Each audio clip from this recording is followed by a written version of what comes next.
오늘은 우리가 봉독한 말씀을 가지고 우리 하나님의 비전에 순종하는 자라는 제목으로 같이 말씀을 나누기 원합니다. 오늘 본문의 말씀에 오면 요셉이 이제 그 마지막 자기 신의 인생을 마감하면서 이스라엘 백성들에게 또 부탁하는 그러한 이야기가 실려 있는 것이 바로 오늘 본문의 말씀입니다. 오늘 요셉의 이 죽음의 마지막 사건을 통해서 오늘 우리가 요셉의 인생에 대한 부분들을 좀 보기를 원합니다. 사실 창세기 37장부터 우리 50장까지 이야기는 요셉의 인생에 관한 이야기입니다. 요셉이 어떤 인생을 살았느냐라는 거지요. 그런데 오늘 이 요셉의 우리가 생애를 보면서 우리가 관심 있게 보는 부분, 우리가 늘 요셉 하면 생각나는 부분이 뭐냐면 바로 한 단어를 얘기한다면 뭡니까? 바로 꿈이라는 것입니다. 여러분, 요셉의 꿈은 우리가 인간이 꾸는 어떤 그런 그 단순한 꿈을 얘기하는 것이 아니라 바로 하나님의 비전을 얘기하는 것입니다. 이것은 자신이 꾸고 싶어서 꾸는 꿈이 아니고요, 자기가 꾸고 싶은 꿈이 아닙니다. 비전이라고 하는 것은 하나님께서 우리에게 보여주시는 것입니다. 하나님의 뜻이며 하나님의 계획이고 하나님께서 이 땅에 이루고 싶어 하시는 하나님의 언약입니다. 오늘 우리가 그 비전을 볼 줄 알아야 돼요. 다시 말하면 내가 하고 싶은 일이 아니라 내가 원하는 그러한 꿈이 아니라는 거예요. 우리 인간은 인생을 살아가면서 여러분 많은 계획들을 세웁니다. 또 나는 앞으로 이런 사람이 될 거야. 어렸을 때부터 우리는 학교에 다닐 때 얼마나 많은 인생 계획표를 짰습니까? 중학교 올라갈 때마다, 그 하이스쿨 올라갈 때마다, 또 대학교, 저희는 심지어 신학교 갔는데 이거 쓰라 그러더라고요. 우리의 목회 계획서를 쓰라는 거예요. 예. 여러분, 그거 우리가 아무리 계획하면 다 그 결론은 뭐냐면 내가 성공해서 잘 먹고 잘 살겠다는 것입니다. 이건 비전이 아닙니다. 그거는 우리의 욕망이고 우리의 야망일 뿐입니다. 우리의 진정한 비전은 뭐냐? 하나님께서 우리 가운데 말씀하신 것, 하나님이 원하시는 것, 그것이 바로 비전이라고 말씀하고 있습니다. 할 수 있습니다. 오늘 요셉의 이야기를 통해서 하나님의 사람들은 하나님께서 주신 비전에 순종하며 살아야 한다는 교훈을 우리는 얻기를 원하는 것입니다. 여러분, 창세기 37장에 보면 요셉이 처음 등장하는 장면이 나옵니다. 사실 요셉이라는 이름이 처음 등장한 건 이때가 아니죠. 요셉이 라헬로부터 태어날 때 라헬이 요셉을 낳았다라는 요셉의 이름이 나오긴 합니다. 그러나 그것은 태어났다는 얘기지 요셉의 스토리가 시작되는 것은 아니지요. 요셉의 스토리는 언제부터 시작되냐면요, 37장 2절에부터 나옵니다. 37장 2절에 보면 이렇게 기록되어 있습니다. 야곱의 족보는 이러하니라. 요셉이 17세의 소년으로서 그의 형들과 함께 양을 칠 때 그의 아버지의 아내들 비라와 실바의 아내들과 더불어 함께 있었더니 그가 그들의 잘못을 아버지에게 말하더라. 자, 여러분, 요셉의 지금 시작은 몇 살부터 시작되고 있습니까? 17살입니다. 17세. 여러분, 성경에 나와 있는 모든 인물들의 인생을 그들이 태어났을 때부터 그들이 죽을 때까지 다 기록한다면요, 여러분, 아마 우리 성경책이 여러분 아마 도서관에다 모셔놓고 다녀야 될 것 같아요. 여러분, 성경에 기록되는 것은 뭐냐면 하나님께서 우리에게 가르쳐주고 싶은 교훈이 되는 중요한 부분을 이야기하는 거야. 근데 그 부분이 뭐냐면 바로 하나님의 비전의 부분입니다. 요셉의 인생이 17세부터 17세 무슨 일이 있다는 거, 어떤 사건이 일어났다는 거죠. 그 사건이 뭡니까? 바로 꿈을 꾸었다는 것입니다.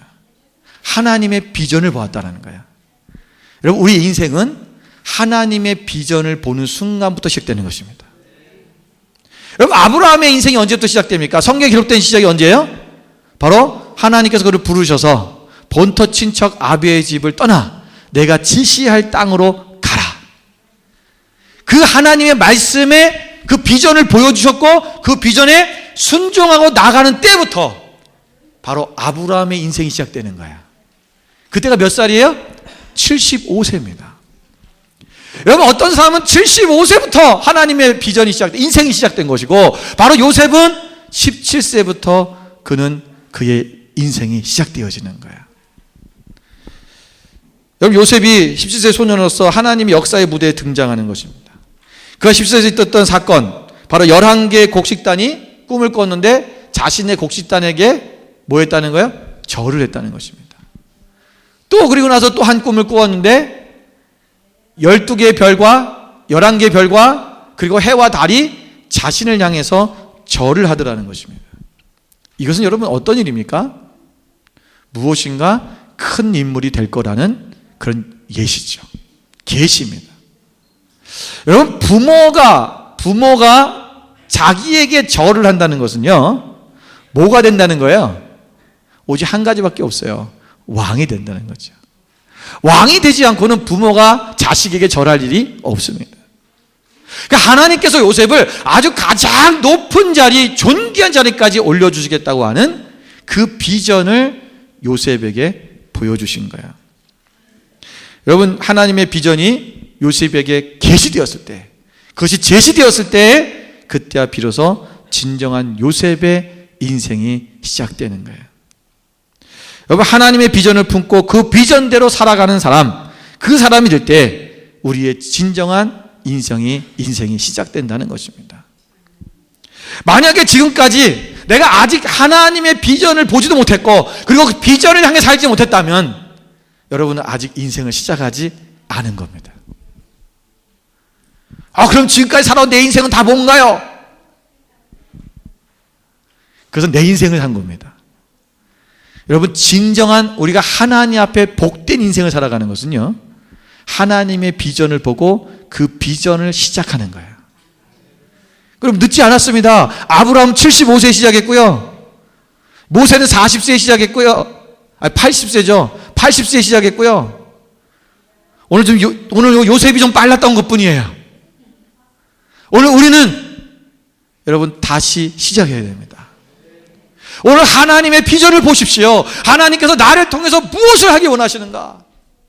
오늘 하나님의 그 비전을 보고 그 비전에 순종하고 따라가면 오늘 우리가 하나님의 그 놀라운 일들을 이루어지는 역사가 이루어지게 된다는 것입니다. 오늘 요셉이 본문의 말씀은 죽습니다.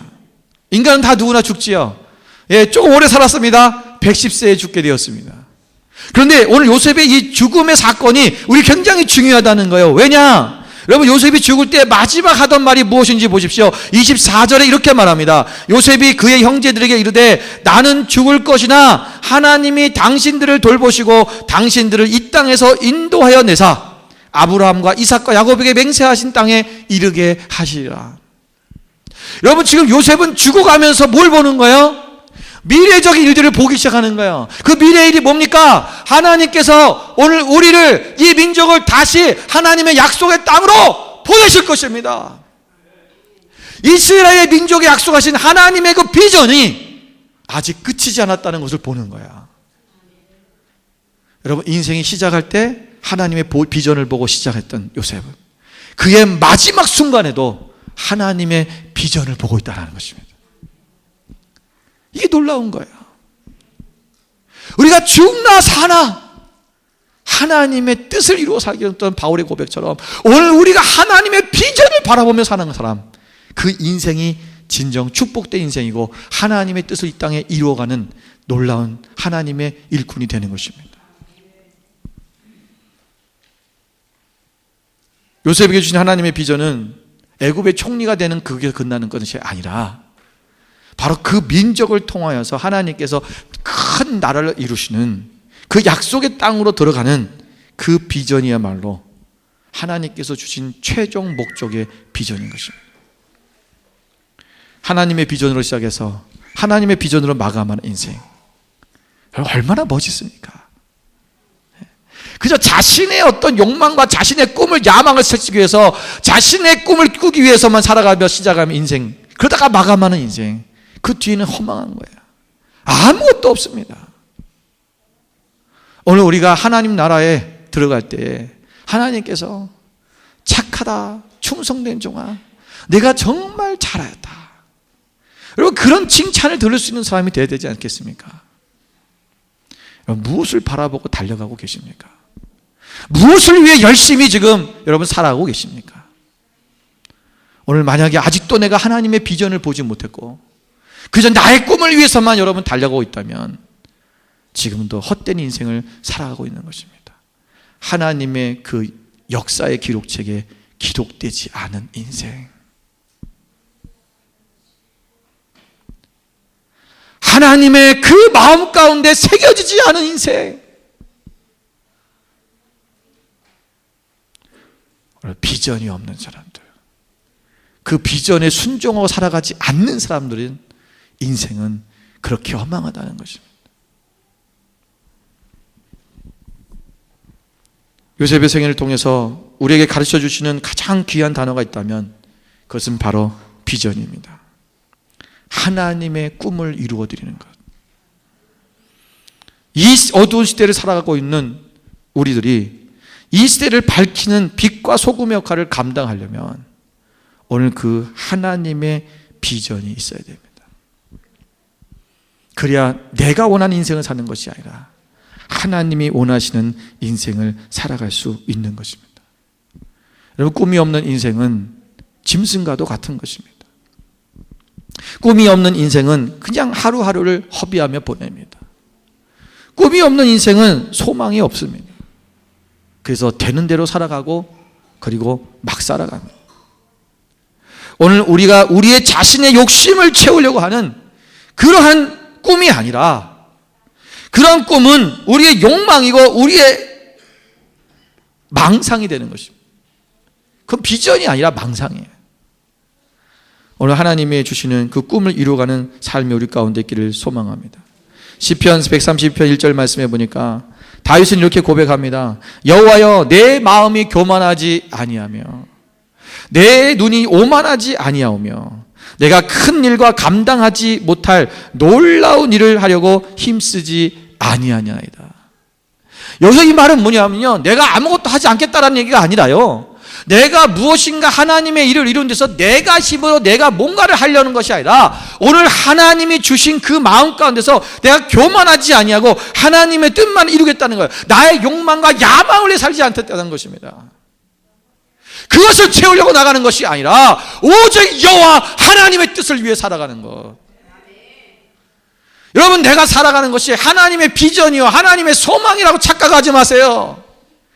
그것이 지금 내가 나의 뜻이고 나의 야망이지 하나님의 야망이, 하나님의 비전이 아니라는 거예요. 오늘 오늘 이것이 우리 가운데 깨달아지지 아니하면 우리는 비전을 이루는 사람이 될 수 없다라는 것입니다. 오늘 요셉의 인생을 통해서 하나님은 놀라운 일을 이루시고 하나님의 그 나라가 완성되어지는 것을 보기 원하시는 거예요. 여러분, 요셉이 왜 애굽에 잡혀갔습니까? 왜 노예로 팔려갔냐고요? 그가 노예로 팔려간 이유는 바로 이스라엘이 기근이 오면 다 죽게 되는 거예요. 그 민족을 하나님께서 살리셔서, 그리고 430년 동안 애굽에서 그 인구를 200만 명이 넘는 사람으로 그렇게 만들어 놓으셔야 하나님의 나라를 이루는 국민이 필요하기 때문에 모든 하나님의 계획 가운데 그것이 이루어진 거예요. 자신의 그 비전이 무엇인지를 보고 나갔던 사람, 그렇기 때문에 노예로 잡혀가도 감옥에 들어가도 하나님 원망하지 아니하고 그는 하나님 앞에 온전히 그 비전을 쫓아가는 사람이 될 수 있었던 것입니다. 그렇다면 우리의 비전은 무엇입니까? 오늘 우리에게 각자에게 주어진 하나님의 비전이 있습니다. 더 구체적인 비전이 있을 것입니다. 그런데 오늘 우리가 모든 공통적으로 우리에게 주어진 비전이 있어요. 그게 뭐냐면 에베소서 1장 3절부터 6절에 있는 말씀입니다. 자, 우리 같이 한번 읽어보겠습니다. 다 같이 한 목소리 읽겠습니다. 찬송하리로다. 하나님 곧 우리 주 예수 그리스도의 아버지께서 그리스도 안에서 하늘에 속한 모든 신령한 복을 우리에게 주시고 곧 창세전에 그리스도 안에서 우리를 택하사 우리로 사랑 안에서 그 앞에 거룩하고 흠이 없게 하시려고 또 그 기쁘신 뜻대로 우리를 예정하사 예수 그리스도로 말미암아 이는 그가 사랑하신 자 안에서 우리에게 거저 주시는 바 그의 은혜의 영광을 찬송하게 하려 하심이라. 왜 읽다가 마세요? 자, 여러분 보세요. 여러분, 에베소 1장 3절부터 6절의 말씀에 있는, 여기 나와 있는 하나님이 우리에게 주시는 하나님의 비전 세 가지가 있어요. 세 가지가 있어요. 첫 번째는 뭐냐면요, 그것이 3절에 있습니다. 그리스도 안에서 하늘에 속한 모든 신령한 복을 우리에게 주시길 원한다는 거야. 여러분, 우리가 그리스도 안에 있을 때, 여러분 밖이 아닙니다. 세상에서가 아니라 그리스도 안에 있을 때 우리가 받는, 하나님으로부터 받는 신령한 복을 우리에게 주시는 것이 하나님의 비전이에요. 하나님 우리에게 복을 주시기 원한다는 것입니다. 이거 기복신앙을 얘기하는 게 아니에요. 복 받기 위한, 세상에 잘 되기 위한 그런 거. 여러분, 세상에서 나를 위해서 잘 되려고 하는 것, 그것이 기복신앙이지, 하나님의 나라를 위해서 반드시 하나님의 복이 주어지는 거예요. 그건 기복신앙이 아닙니다. 그건 당연히 하나님으로부터 오는 축복이죠. 우리가 하나님의 복을 누리는 사람이 돼야 돼요. 여러분, 하나님 반드시 우리를 복 주기 원하신다는 거예요. 두 번째는 4절 말씀해 보니까 그리스도 안에서 우리를 택하사 우리로 사랑 안에서 그 앞에 거룩하고 흠이 없게 하시려고. 우리가 하나님 앞에 그리스도 안에서 어떻게 해요? 거룩하고 흠이 없는 삶을 사는 것이 하나님의 비전입니다. 그리스도인은, 하나님의 자녀들은 이 땅에서 거룩한 삶을 살아야 된다는 거예요. 여러분, 이 일이 먼저 이루어진다는 것입니다. 이 비전이, 이것이 기초력이라는 거예요. 우리가 이 기초적인 비전이 우리 가운데서 먼저 이루어져야 그 비전을 바라보고 살면 당연히 우리가 하나님의 비전을 쫓아가는 사람이 되어지게 돼 있는 거예요. 세 번째는 뭐냐면, 좀 이따 더 구체적으로 말씀드릴 겁니다. 그 부분에 대해서. 자, 6절에 보니까 이는 그가 사랑하시는 자 안에서, 그 누구예요? 그리스도 안에요. 그리스도 안에서 우리에게 거저 주시는 바 그의 은혜의 영광을 찬송하게 하랍니다. 우리가 뭐요? 하나님의 은혜를, 영광을 찬송하게 하는 것. 그것이 우리의 비전이에요. 하나님이 우리에게 주신 비전. 하나님을 찬양하는 것. 네. 여러분, 하나님을 찬양하려면 어떻게 돼요? 노래하면 되는 겁니까? 할렐루야! 노래하면 되는 겁니까? 예, 노래하는 것도 찬양이에요. 하나님 이름 높여드리는 노래를 부르는 것도 찬양입니다. 그러나 진정한 찬양은 뭐냐면 우리의 삶이 하나님이 원하시는 합당한 삶을 살아내는 것, 그것이 하나님을 높여드리는 거예요. 오늘 이 세 가지가 기초적인 거예요. 이 비전이 먼저 우리 가운데 먼저 잡혀 있어야 돼요. 이 비전을 쫓아가야 된다는 것입니다. 예. 그러니까 여러분, 우리가 다른 것보다도 먼저 하나님 앞에 이 부분이 해결돼야 된다는 거예요. 자, 그 다음에 오늘 각자에게 주어진 개인적인 비전이 있어요. 그 비전을 여러분 하나님 앞에 보여달라고 말씀하셔야 돼요. 여러분, 저희 교회 비전이 뭐예요? 온 열방의 만나를입니다. 여러분, 이 비전은 하나님이 저에게 보여주신 거예요. 기도한 중에 환상으로 보여주셨어요. 여러분, 그냥 제가 생각하는 게 아니라, 우리는 이렇게 되겠다, 제가 제가 짠 게 아니라 하나님이 보여주신 비전이에요. 저는 예전에는 우리 교회가 어떤 비전을 가져가는지 몰랐어요. 그래서 그냥 어떤 좋은 문구 하나 생각해갖고 한 거예요. 근데 이거는 하나님이 기도하는 중에 주신 거예요. 우리가 온 열방에 하나님의 주신 말씀의 만나를, 복음을 나눠주고, 생명의 만나를 나눠주고, 또 우리 육신의 만나를 나눔으로 가난한 자들, 또 어려움에 있는 사람들을 돕는 이 일들을 하는 것, 이것이 하나님이 오늘 우리 교회에 주신 비전입니다. 여러분, 이 비전은 이미 여러분 우리 공동체에게 주신 비전이라는 거예요. 그럼 이 비전을 또 같이 가지고 가야 되는 거예요. 여러분, 하나님께서 우리를 통해서 여러분 열방을 먹이시는 사건이 일어나게 될 것입니다. 여러분, 지금 하고 있는 저희가 홈리스 사역들, 또 우리가 노숙자들, 또 선교지에 있는 난민들 돕고 노숙자들 돕는 이런 일들이 여러분 시작에 불과한 거예요. 아, 우리 교회가 그런 거 어떻게 해? 여러분, 할 수 있습니다. 여러분, 하나님께서 우리가 비전을 주고 비전에 순종하고 나아가면 반드시 그 일이 일어나는 거예요.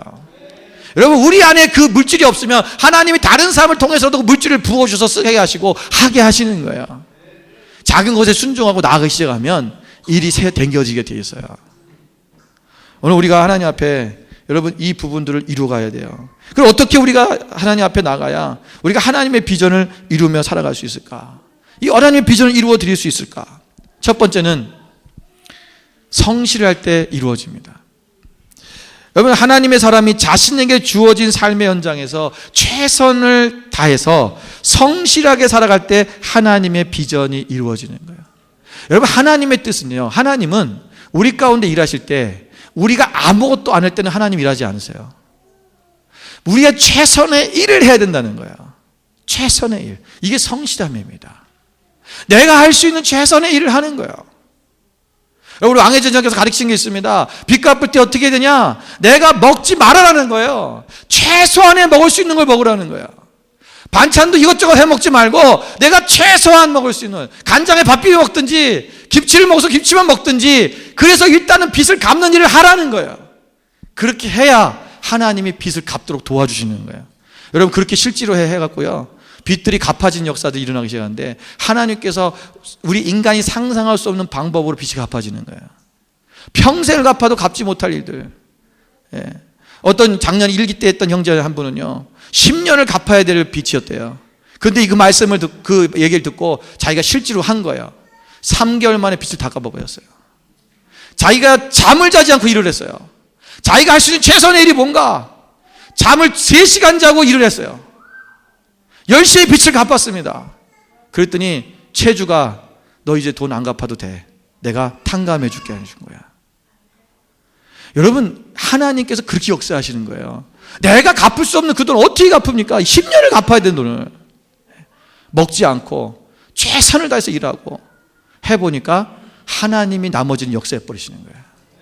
여러분 이런 일들이요 숱하게 일어나고 있어요. 무슨 얘기냐?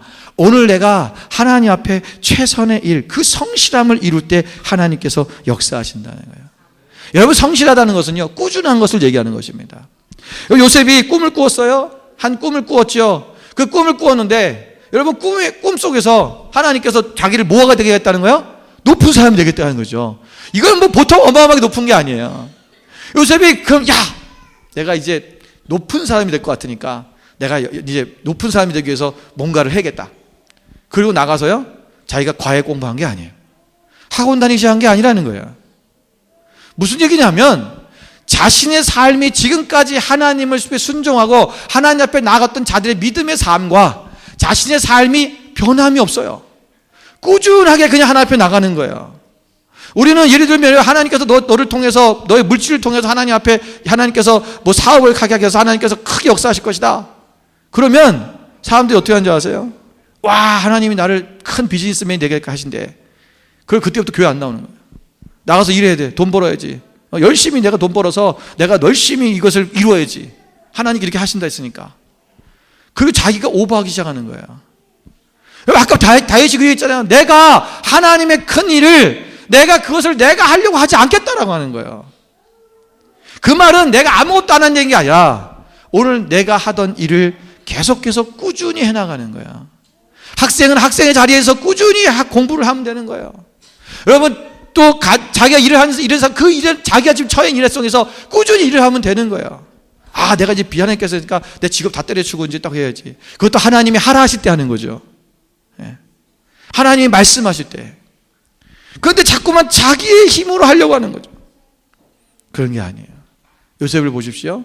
그냥 요셉은 계속해서 양치는 자였고 요셉은 계속해서 뭐 하는 거예요? 하나님 가정에서 아버지 말씀에 순종하고 아버지 심부름하고 계속해서 자기가 하던 일에 최선을 다하고 있는 거예요. 그런데 하나님의 이 역사는 거기서부터 시작이 되잖아요. 자기가 생각지 않았던 자기 인생의 계획표에 아무것도 없었던 한 번도 생각하지 않았던 노예로 팔려가는 역사가 일어나기 시작하면서 하나님의 비전은 시작되는 거죠. 여러분 성실함은요 순종하는 것입니다. 오늘 요셉을 보면 37장에 보면 요셉이 한 일이 한 가지가 나오는데 그 아버지의 심부름을 하는 것입니다. 13절 말씀이 뭐라냐면 이스라엘이 요셉에게 이르되 내 형들이 세겜에서 양을 치지 않느냐 너는 그들에게로 보내리라 너를 그들에게로 보내리라. 요셉이 아버지에게 대답하되 내가 그리하겠나이다. 아버지께서 뭐라 했냐면요 내가 가서 세겜에 있는 형들과 가서 형들의 안전과 그리고 양들의 안전을 살펴보고 와라 그랬어요. 그게 요셉이 예 하고 갑니다. 여러분 요셉은요 형들의 시기를 받고 있었어요. 그 꿈 얘기 때문에 더 시기를 받았어요. 가뜩이나 시기를 받고 있었는데 꿈 얘기 때문에 형들이 더 그를 미워하기 시작했습니다. 그런데 지금 아버지도 없이 자기가 형들한테 간다는 것은 굉장히 위험한 일입니다. 맞을 수도 있습니다. 그런데 그거에 상관하지 않고 아버지가 심부름 시키니까 순종하고 가는 거예요. 그런데 세겜에 갔어요. 여러분 그 헤브론부터 자기네 집에서부터 헤브론부터 세겜까지가 몇 킬로냐면 80km입니다. 여러분 80km면요 여기서 어디까지 가야 돼요? 저 와이온까지 가야 되나? 예? 와이온 더 갈걸요? 그죠? 한참 더 갈 거예요. 뉴카슬이 한 150km 되니까 거기 한 반 정도 간다고 생각하시면 돼요. 그죠? 뉴카슬 정도 반. 여기서 뉴카슬까지 반. 그걸 걸어가는 거예요. 걸어가는 거예요. 여러분 그런데 갔더니 세겜에 형들이 있었어요? 없었어요? 없었어요. 그럼 집에 오면 되잖아요. 근데 요셉은 형들을 찾습니다. 수소문하는 거예요. 근데 어떤 사람이 그러는 거예요. 이런 사람들 왔으니까 이렇게 형들이 있는데 여기 몇 사람도 있는데 여기 양복을 다니는 사람 봤습니까? 했더니 아까 내가 지나가다 봤는데 그 사람들이 도단으로 간다 뭐 이런 얘기 들었던 것 같다고. 그러니까 요셉이 어떻게 해요? 도단으로 또 찾아갑니다. 세겜에서 도단까지가 또 24km예요. 여러분, 요셉은 아버지가 지금 말씀하신 것이 뭐예요? 형들의 안부와 양들의 안부예요. 그것까지 하는 게 순종인 거예요. 세겜을 갔다 오는 게 순종이 아니라, 세겜까지가 아니라 형들의 안부와 양들의 안부를 보는 것이, 그것을 보고 와서 보고하는 것이 누구예요? 지금 아버지의 명령이고 말씀이에요. 그게 순종하는 것입니다. 순종은요, 그 말씀을 이룰 때까지가 순종이에요. 그래서 오늘 요셉은 이 순종하는 삶이 그 안에 있었다는 것을 우리가 볼 수 있어요. 여러분, 순종은요, 성실이라는 것은 어떤 환경에도 성실해야 된다는 것입니다. 어떤 환경에도. 여러분, 17세에 노예로 팔려갔어요. 여러분, 그가 몇 년 동안 노예 생활을 했는지 아세요? 11년 동안을 노예 생활을 했습니다. 이 계산이 어떻게 나냐면요, 그가 총리가 된 게 30살이에요. 그런데 그가 최종리가 되어 사는 게 30살이고 그가 감옥에 있은 지 2년 만에 그가 총리가 됐다라고 그래요. 그러면 감옥에 들어간 지가 몇 살이에요? 28살 때 들어갔다고 봐야 되는 거죠. 그러면 28 빼기 17을 하면 11년이 나옵니다. 그러니까 11년 동안 요셉은 노예 생활을 했다는 거예요. 여러분, 얼마나 하찮은 일입니까? 나는 왕이 될 사람인데, 나는 엄청나게 존귀한 자리에 올라갈 사람인데 내가 지금 이딴 일을 하고 있어? 여러분, 요셉은 그렇게 생각하지 않았어요. 자기가 주어진 일에 대해서 최선을 다하고 성실하게 했다는 거야. 하찮은 일일지라도. 또한 억울하게 감옥에도 들어갔습니다. 얼마나 억울합니까? 여러분, 우리가 가끔 아이들한테 그럴 때가 있어요. 야, 누가 이거 어질렀어? 네가 치워. 우리 막내한테 그러면요, 내가 안 했단 말이야. 그래서 네가 치워. 내가 안 했는데 왜 나 시키냐고. 억울해하죠. 억울한 거예요. 여러분, 억울할 때는 그 일을 하고 싶습니까? 안 하고 싶습니까? 정말 하기 싫죠. 예. 이게 뭐 하찮은 일을 하는 건 또 그것도 싫지만 억울한데 하는 건 더 싫은 거예요, 인간이. 여러분, 그런데 요셉은요, 그 억울한 상황 속에서도 그는 성실하게 거기서 일을 해요. 얼마나 성실하게 하는지. 오죽하면 간수장이 그를 가장 고위직에 있었던 빵 굽는 자, 빵을 드리는 자와 술을 받드는 자를, 여러분, 이게 베이커리 하는 사람 뭐 이런 와이너리가 아니에요. 예, 장관들이에요. 장관급. 가장 측근에서. 왜? 왕이 먹는 음식을 아무나 못 드리는 거예요. 가장 측근만이. 왜? 잘못하면 독을 타면 큰일 난 죽으니까. 가장 측근인, 우리나라로 하면 좌의정 우의정이죠. 이 사람들을 보필한 사람이 된 바람에 그 일 때문에 그가 나중에 총리가 되는 거예요. 여러분, 하찮은 일을 할지라도, 억울해도 내가 내 처한 입장에서 최선을 다하면, 성실하게 하면 하나님께서 쓰시는 거예요. 비전을 바라보는 사람은요, 그 일이 오늘 내게 어떤 일이 하나님의 성실한 가운데 나갈 수 있는 사람이 되는 거죠. 그러면 요셉이 총리가 됐을 때 어떻게 했어요? 총리가 돼서도 성실하게 일합니다. 여러분, 7년의 풍년이 왔죠. 7년의 기근이 왔어요. 그 7년의 풍년 동안 여러분, 곡식을 잘 관리하세요. 허튼 데 쓰질 않아요. 여러분, 그는 총리가 돼서도 여러분, 다른 어떤 공금을 횡령하거나 뇌물을 받거나 이런 적이 없어요. 또 백성의 것들을 자기의 주머니에 입마에 포기한 적이 없어요. 곡식을 팔아서 다른 데에 팔아서 그 들어온 곡물을 전부 다 국고에 집어넣어요. 성실하게 일하는 거야. 여러분, 성실한 사람은요, 작은 일에 성실한 사람이 큰 일에도 성실해지는 거예요. 작은 일은 성실하지 않은데 큰 일은 성실할 거다? 그런 사람 없어요. 절대 없습니다. 그래서 하찮은 일을 시켜보는 거예요. 여러분, 사람을 보실 때요, 그 사람을 정말 알려면요, 한번 하찮은 일을 시켜보세요. 제가 정말 저걸 성실하게 해내는지, 그거를 잘 하려는 사람은 큰일을 맡겨도 해요. 근데 그거를 하찮다고 안 하거나 대충대충 하거나 넘어가는 사람은 그거는 이미 튼 거예요. 네. 그런 사람 데리고 가봐야 오래 못 갑니다. 네. 오늘 하나님께서 여러분 이 어떠한 환경에도 우리가 성실하게 행하는 그 삶이 우리 가운데 있어야 된다는 것입니다. 처음부터 끝까지 환경이 좋든지 좋지 않든지 간에 성실한 삶을 살았던 요셉처럼 오늘 우리의 삶이 그래야 된다는 거예요. 잠언서 19장 1절에 보니까 가난하여도 성실하게 행하는 자는 입술이 패역하고 미련한 자보다 나으니라. 여러분 가난하여도 성실한 자가 되라는 거예요.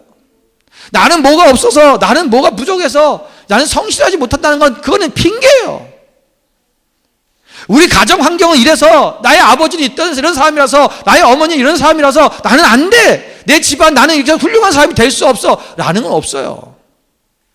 아무리 패역한 삶, 가정 속에서 태어났다 할지라도 하나님 앞에 성실한 사람은 하나님께서 반드시 쓰십니다. 하나님의 비전은 하나님 앞에 성실한 삶을 살아가는 그 사람에게 하나님께서 이루어 주십니다. 미래를 향하여 갖는 마음이 비전이라면 오늘 현재를 살아가는 우리가 갖는 마음은 바로 성실입니다. 오늘 현재에 성실해야 미래의 하나님의 비전을 이루어갈 수 있다는 것입니다. 두 번째는 성결할 때 이루어집니다. 요셉이 노예로 살 때, 삶의 노예로 살 때 나오는 유일한 이야기가 있는데 그게 뭐냐면 보디발의 아내와 얽힌 이야기죠. 여러분 하나님께서 요셉의 인생 가운데 이 이야기를 기록하게 하신 이유가 뭘까요? 여러분 하나님의 비전을 이루려면 성결한 삶이 반드시 동반되어진다는 거예요. 다시 말하면 우리가 하나님의 비전을 이루려 살아가려면 우리 가운데 찾아오는 것이 있는데 유혹이 있다는 것입니다. 이거 반드시 온다는 것입니다. 이것이 성적인 부분뿐 아니라 돈이나 또는 권력이나 명예, 이 유혹이 반드시 찾아옵니다. 반드시 찾아와요. 자, 그러면 오늘 이 유혹이 찾아왔을 때 요셉은 어떻게 이것을 이겨낼 수 있었는가? 그 이유가 뭐냐면요, 딱 하나예요. 그것은 바로 거절하는 것입니다. 여러분, 죄는 거절해야 됩니다. 타협하면 안 됩니다. 유혹은 거절해야 됩니다. 그것을 피해야 된다는 거예요. 여러분 창세기 39장 9절에 보니까 이 집에는 나보다 큰 이가 없으며 주인이 아무것도 내게 금하지 아니하였어도 금한 것은 당신뿐이니 당신은 그의 아내임이라. 그런즉 내가 어찌 이 큰 악을 하나님께 죄를 지으리까? 어찌 이 큰 악을 행하여서 하나님께 득죄하리까? 죄를 짓겠습니까? 여러분 오늘날 우리의 죄의 기준이 분명해야 돼요. 여러분 죄의 기준이 무엇입니까? 죄의 기준이 뭐예요? 여러분 세상의 법이 아니에요. 우리의 관습과 우리의 습관이 아니라는 거예요. 우리의 관례가 아니라는 거예요. 여러분 죄의 기준은 하나님이십니다. 하나님의 말씀에서 어긋나면 죄고 하나님의 말씀대로 살아가는 것이 선입니다. 여러분 세상에서 아무리 많은 사람들이 그것이 죄라 아니하고 많은 사람이 행한다 할지라도 그것이 하나님이 죄라 하신 것은 죄인 것입니다. 오늘 요셉이 보세요. 이것이 하나님 앞에 내가 득지하리까? 하나님 앞에 죄라는 것을 분명히 선을 긋는 것입니다. 여러분 야고보 4장 8절에 뭐랬습니까? 하나님을 가까이 하라. 그리하면 너희를 가까이 하시리라. 죄인들아 손을 깨끗이 하라. 두 마음을 품은 자들아 마음을 성결하게 하라. 두 마음을 품었다는 것은요, 두 주인을 섬긴다는 거예요. 다시 말하면 기준이 둘이라는 것입니다. 하나님 기준에서 쓰고 세상의 기준에서 쓴다는 것입니다. 그래서 어떨 때는 하나님의 기준을 쓰고 내가 편리할 때는 세상의 기준을 씁니다. 저 사람도 저렇게 하는데, 우리나라는 이런 게 괜찮은데, 법으로 이거 다 통과되어 있는데, 그러면서 우리는 그것을 죄로 여기지 아니하고 해버려요. 여러분 오늘날 여러분 전 세계 가운데 지금 퍼져 있는 어마어마한 죄가 뭐냐? 음란의 죄입니다. 여러분 인터넷이라고 하는 이 매개체를 통해서요, 이 음란함이 어린 아이들까지도 지금 침범해서 한국에서 여러분 심지어 초등학생들이 여러분 한 여자아이를 집단 강간했어요. 이 왜 그런지 아세요? 아이들이 본대로 하는 거야. 우리가 무엇을 보면 그것이 본 것이 우리의 정신 가운데 자리 잡습니다. 그러면 내가 그것이 내 정신에서 내 마음이 떠나질 않아요. 그렇게 하고 싶은 거예요. 특히 성적인 부분은 그것을 하지 않으면 못 참을 것 같은 게 있어요. 그게 인간이에요. 거부해야 됩니다. 거절해야 된다는 거예요. 차단시켜버리라는 거예요. 내가 만약에 자꾸만 그런 것에 자꾸 눈이 돌아가고 그것을 자꾸 들어가서 보게 되고 와이프 잠잔 다음에 혼자서 그걸 즐기고 있다면 여러분 과감하게 인터넷을 끊으십시오. 노트북을 때려 부시든지 결단을 해야죠. 내 생각에 무엇이 있느냐에 따라서 내 마음이 되어지고 그것이 내 삶으로 바뀌고 내 인격과 성품이 되어져 버리는 거예요. 나도 모르게 여러분, 나도 모르게 사람들이 그렇게 얘기하게 돼 있고 나도 모르게 이렇게 행동하게 돼 있어요. 요새처럼 거절해야 돼요. 어떻게 거절했는 줄 아세요? 자신이 여러분 유혹에 약한 존재임을 인식했어요. 그래서 빌립보서 2장 12절에 뭐랬냐면 사도 바울이 그러면 나의 사랑하는 자들아 너희가 나 있을 때뿐만 아니라 더욱 지금 나 없을 때에도 항상 복종하며 두렵고 떨림으로 너희 구원을 이루라. 바울이 있을 땐 잘했어요. 근데 바울이 없으니까 그들이 하나님 말씀 살지 못하는 것을 다 아는 거예요. 왜? 인간이니까. 그러니까 바울이 볼 때는 잘해요. 우리 눈에 보이는 사람, 눈에 보이는 그런 리더가 있으니까 하는 척 하는데 눈에 안 보이니까 그들이 또 세상으로 나간다는 거예요. 우린 약한 존재라는 거예요. 그래서 날마다 우리는 두렵고 떨림으로 우리의 구원을 이루어 가라라는 거예요. 그래서 구원은요, 우리가 예수 그리스도를 믿음으로 말미암아 구원을 받았지만 우리는 그 구원을 받은 데서부터 이제 뭐예요? 구원을 이루어가는 삶을 살아야 돼요. 오늘날 교회가 이걸 잃어버렸어요. 구원을 이루어가질 않아요. 그냥 구원 받은 데서 만족하고 세상에서는 또 내 욕심과 내 만족과 나를 위해 살아가는 인생들이 되어지고 말았다는 것입니다. 보디발의 아내가 요셉을 유혹했습니다. 여러분 요셉이 어떻게 했습니까? 창세기 39장 10절에 보니까 여인이 날마다 요셉에게 청하였으나 요셉이 듣지 아니하며 동침하지 아니할 뿐더러 함께 있지도 아니하니라. 유혹의 기회조차 거부한 것입니다. 여러분 그리고 심지어는요 나중에는 그것을 또 도망가 버렸어요. 옷을 벗기니까 도망가 버린 거예요. 그래서 그 옷 때문에 감옥에 들어간 게 되죠. 오늘 우리 안에 있는 이 유혹의 부분들, 오늘 나를 지금 침식시키고 나를 패망 가운데 타락시키고 있는 게 뭐냐? 하나님의 비전을 이루지 못하도록 막고 있는 것이 무엇이냐라는 거예요.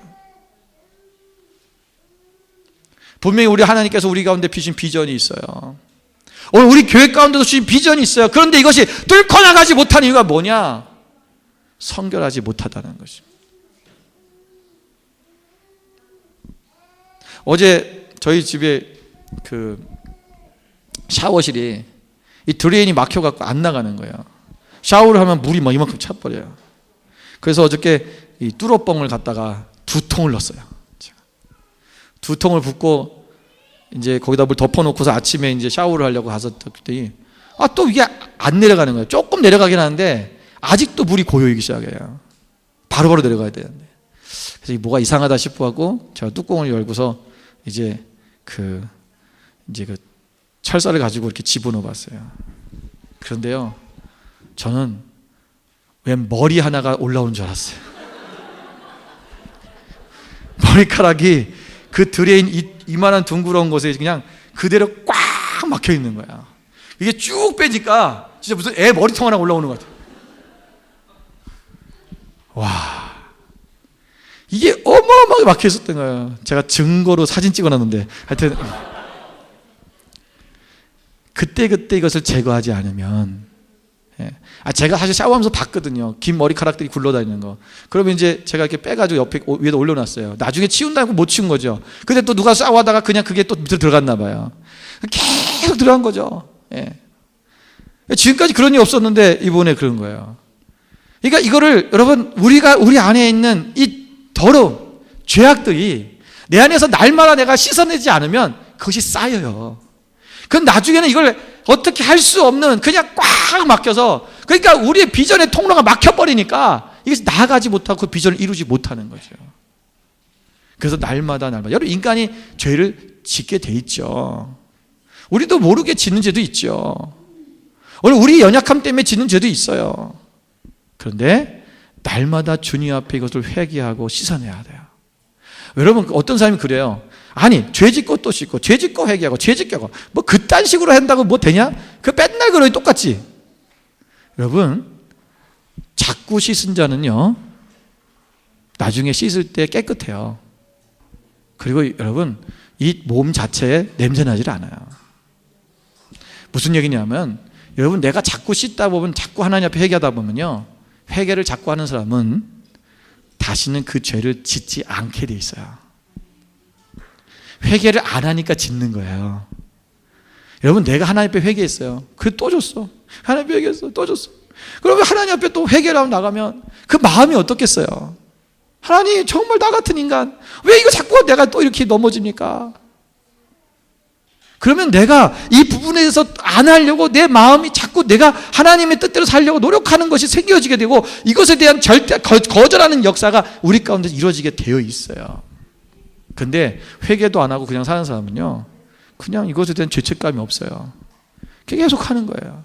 계속 반복적으로 또 하고 또 하고 또 하고, 그 다음에 어느 날 이게 꽉 막혀버려서 이제는 그 성령의 생수가 통과하지도 못하고 들어가지도 못하고 그냥 그렇게 사는 거예요.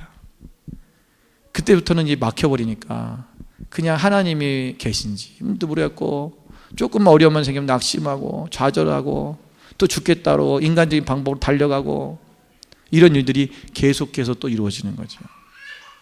오늘 우리 안에 여러분이 성결한 삶이 우리 가운데 일어나게 소망합니다. 여러분, 디모데전서 6장 11절에 보면, 오직 너 하나님의 사람아 이것들을 피하고 의와 경건과 믿음과 사랑과 인내의 온유를 따르라 그랬어요. 뭐냐면 이것들을 피하라는 거예요. 이것을 피하라는 말은 도망가라는 것입니다. 여러분, 도망가라는 말이, 여기서 도망가는, 어떤 걸 도망가냐면, 여러분, 사자가 나를 잡아먹으려고 쫓아오는 사자를 도망가는 걸 똑같이 얘기하는 거예요. 그렇게 도망가야 된다는 거야. 살려고. 여러분, 유혹을 피하는 것은 내가 살려고 도망하는 것처럼 도망해야 돼요. 거기서 피해가는 거야. 요셉이 만약에 거기서 도망가지 않았으면 감옥엔 안 갔겠죠. 그러나 하나님의 비전은 이루지도 못했을 거고, 아마도 어쩌면 요셉은 훗날에 보디발에게 걸려서 죽음을 맞이할 수도 있어요. 끝나는 거예요.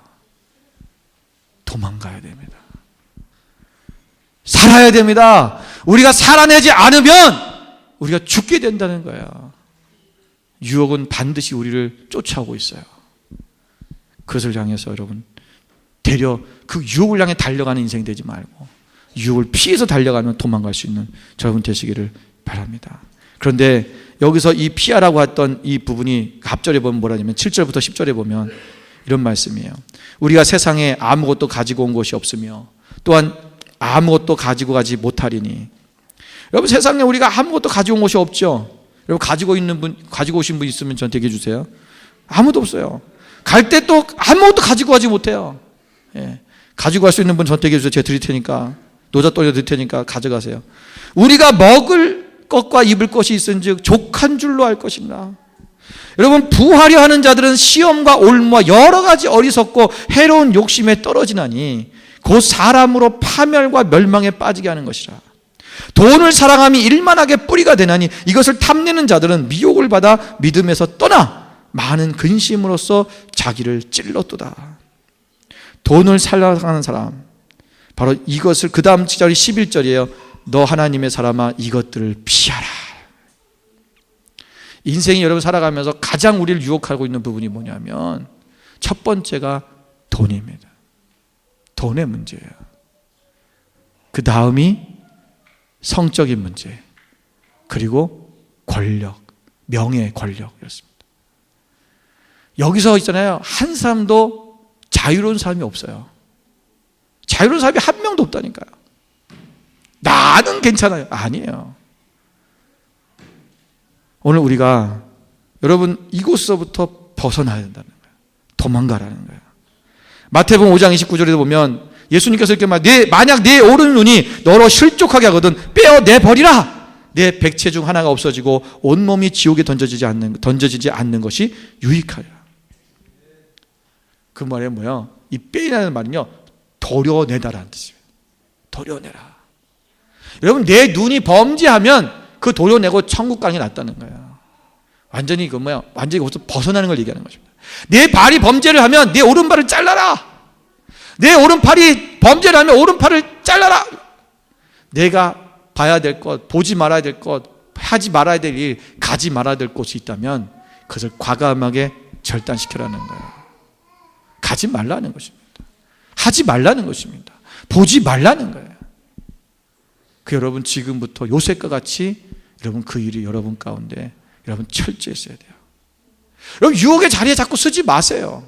여러분 그곳에 가서 있으면 내가 유혹을 이기나 안 이기나 해보자. 여러분 절대 못 이깁니다. 오늘 하와가 그 선악 알게 나무 열매에 따는 그 나무에 근처에 가지 않아서도 가지 말았어야죠. 먹지 말라는데 왜 가요 거기를? 따먹을 리가 없는데 왜 지나갑니까 거기를? 왜 갑니까? 안 가면 되는 거예요. 오늘 우리는 유혹을 이길 수 있는 능력이 사실은 없어요. 그래서 우리는 이것을 과감하게 거절하고 피하는 그것이 우리 가운데 상책이라는 것입니다. 오늘 그 일을 이루십시오. 그래서 우리가 성결한 삶, 거룩한 삶을 우리 가운데 살아갈 때 우리가 하나님의 비전을 이루어갈 수 있다는 것입니다. 마지막 세 번째로는 하나님의 섭리를 믿을 때 이루어집니다. 무슨 말씀이냐면 여러분 모든 것이 하나님의 섭리인 것을 믿어야 하나님의 비전을 이루어갈 수 있다는 거예요. 모세를 보십시오.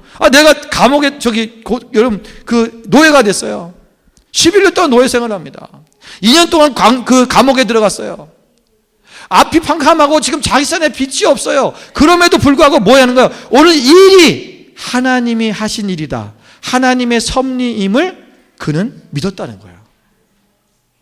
여러분 만약에 그가 이것을 하나님의 섭리로 믿지 못했다면요 그는 마음을 감당할 수 없어서요 거기서 죽었을 거예요.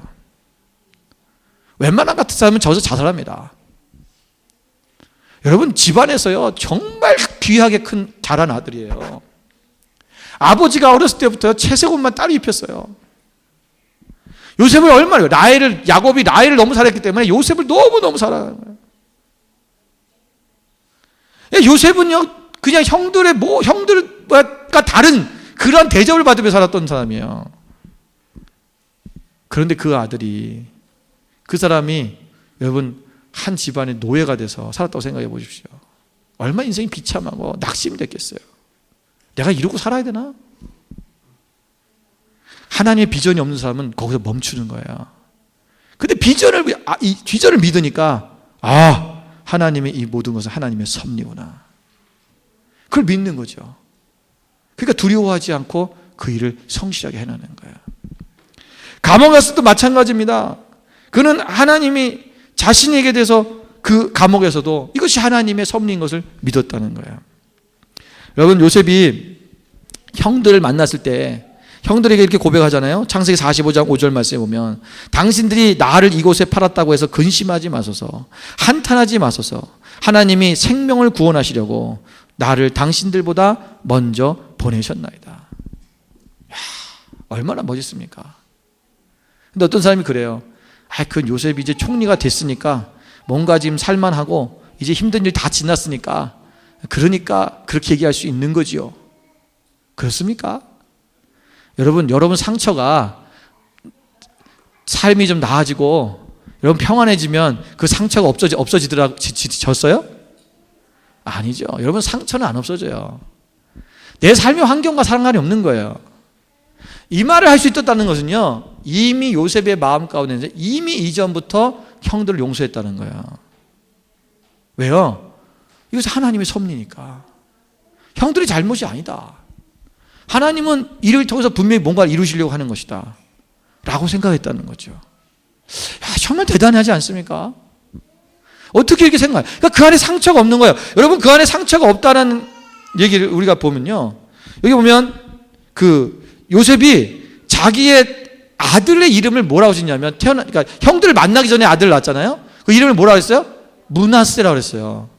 므낫세라는 이름의 뜻이 뭐냐면요, 잊음이라는 말이에요. 명사로는 잊음인데 이걸 동사형으로 변화시키면요, 하나님께서 잊게 하셨다는 뜻이에요. 여러분, 아들의 히브리 사람들이 자녀의 이름을 짓는 것은요, 굉장히 의미가 있습니다. 자신의 믿음의 신앙의 고백일 수도 있고요, 어떤 바람일 수도 있고요, 또는 그 아이의 정체성입니다. 그래서 하나님이 지금 자기 아들 이름을 짓는데 하나님께서 다 잊게 하셨다.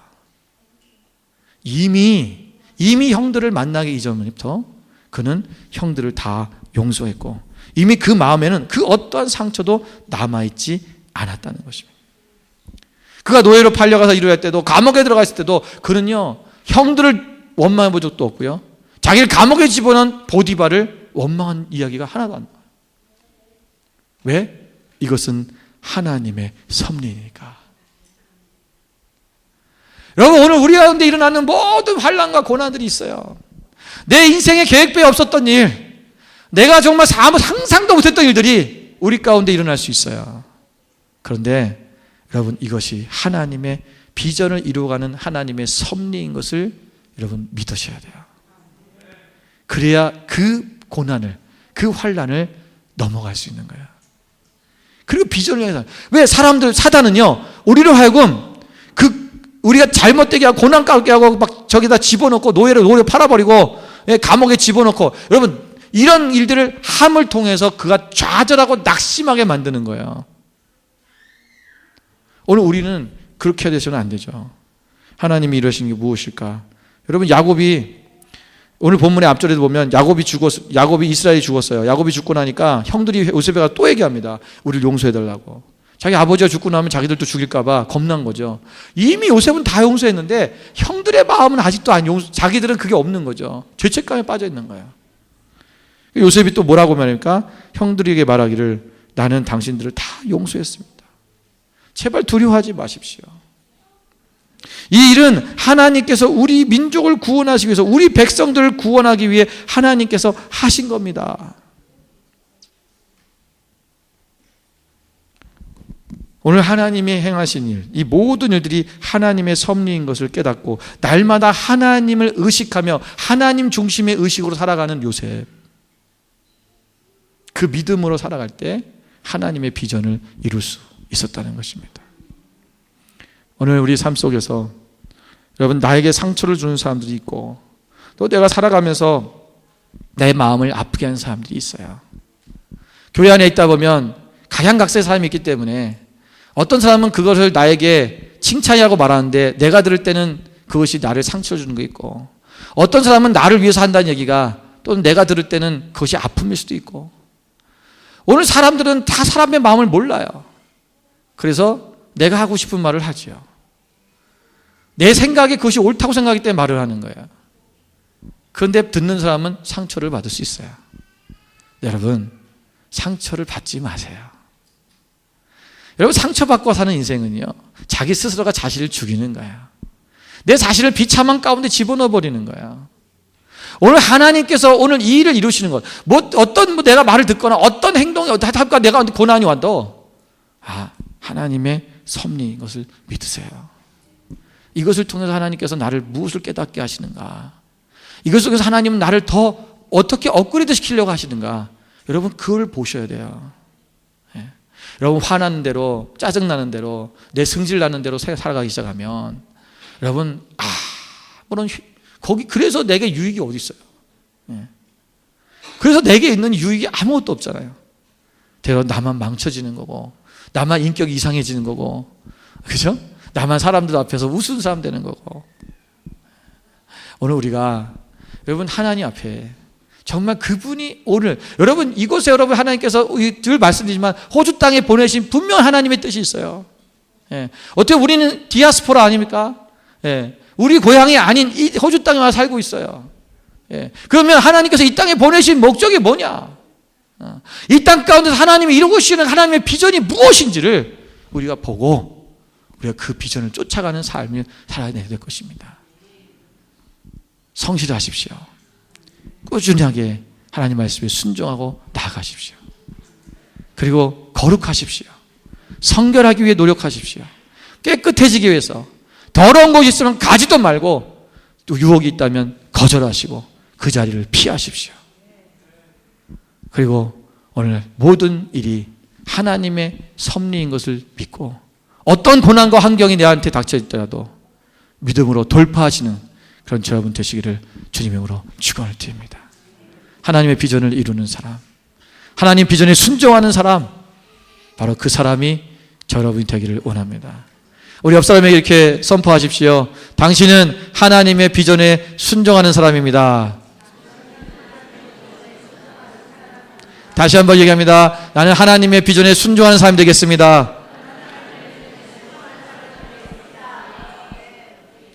여러분이 고백을 시키는 이유는 여러분이 이미 입술로 고백했기 때문에 그렇게 살아내어질 것입니다. 예, 입술에 너희 입을 시인할 때 구원을 이룬다고 했어요. 우리가 시인했기 때문에 그래서 사셔야 됩니다. 그리고 그렇게 이루셔야 되고 그것을 이룰 때 오늘 하나님의 우리 비전이 우리 공동체 안에 아름답게 크게 이루어진 역사가 일어나게 될 것입니다. 기도하겠습니다.